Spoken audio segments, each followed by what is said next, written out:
everyone, welcome back to our channel.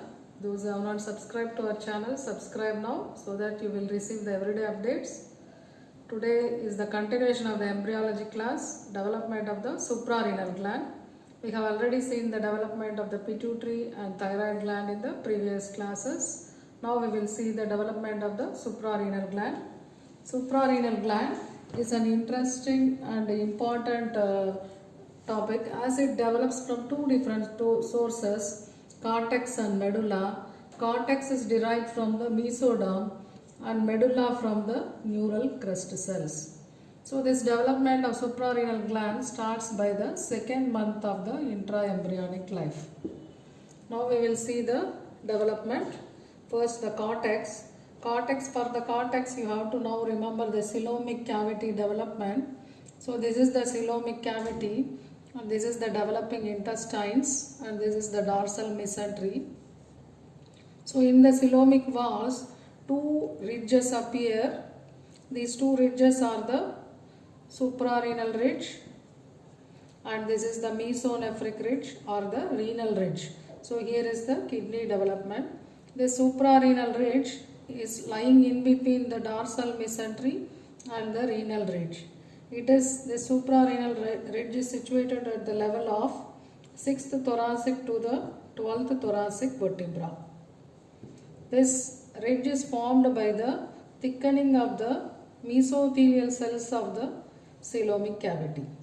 So this thickening gives rise to the cortex of suprarenal gland.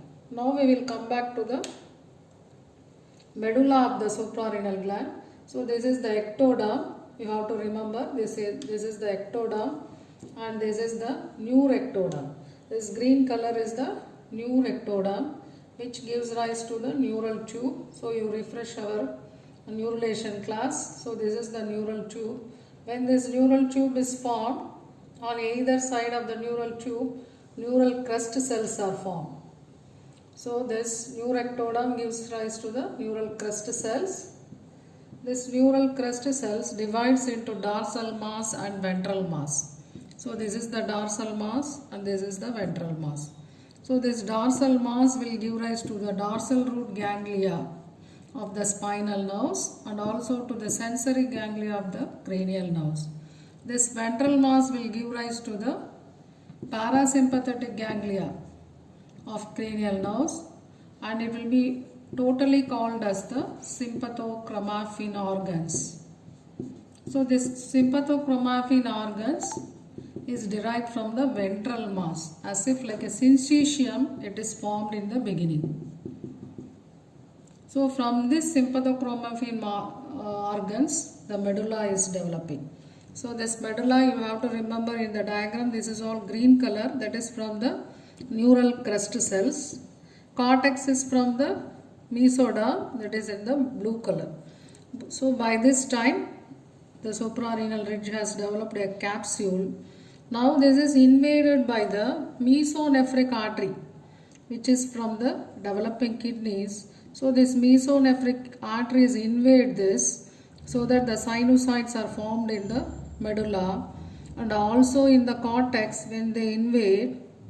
So these cells, coelomic cells, form typically columns of cells around these sinusoids so that they will be forming the zona fasciculata and reticularis, and these groups of cells which persist just below the capsule will be called as the zona glomerulosa. So this completes the development of the suprarenal gland, cortex from the mesoderm and medulla from the neural crest cells, ventral part of the neural crest cells. So if you see the size of this suprarenal gland, it is about 1/3 of the size in the newborn. In the adult, it is 1/30th size of the adult kidneys. So this completes the development of the suprarenal gland. We will continue with the remaining parts of the embryology in the next class. Those who have not subscribed, subscribe to our channel so that you will receive the everyday updates of the classes.